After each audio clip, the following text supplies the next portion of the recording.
અમદાવાદમાં સ્કૂલ વર્દીના વાહન ચાલકો માટે મહત્વના સમાચાર।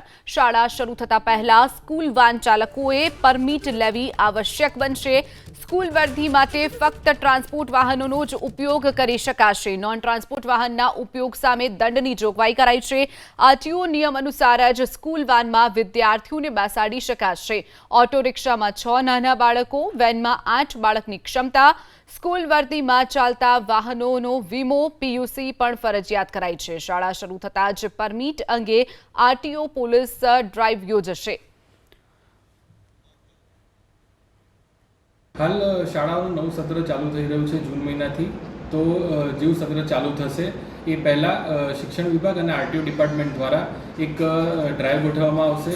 આ ડ્રાઈવમાં જેટલા પણ સ્કૂલ રિક્ષા ચાલકો છે, જેમાં રિક્ષા, બસ અને ઇકો ગાડીઓ જે ચાલી રહી છે, તમામ ટ્રાન્સપોર્ટ વાહનમાં પાસ થયેલી હોવી જોઈએ। તમામ સ્પેસિફિકેશન જે શરતો છે એમને શરતો પ્રમાણે એમની પરમિટ લેવી જોઈશે અને જે એમની બેઠક વ્યવસ્થા છે એ પ્રમાણે કરવી પડશે, જેથી કોઈ બાળકોને ઈજા ના પહોંચે। આ ઉપરાંત જે શાળામાં વાહનો લઈને બાળકો આવી રહ્યા છે, જે 16 વર્ષથી નીચેના છે, વિધાઉટ ગિયરનું લાયસન્સ નથી કે વિથ ગિયરનું લાયસન્સ નથી, આ તમામ પ્રકારના લાયસન્સ વગરના જે બી વાહન ચાલક હશે તેમના પર પણ દંડનીય કાર્યવાહી કરવામાં આવશે।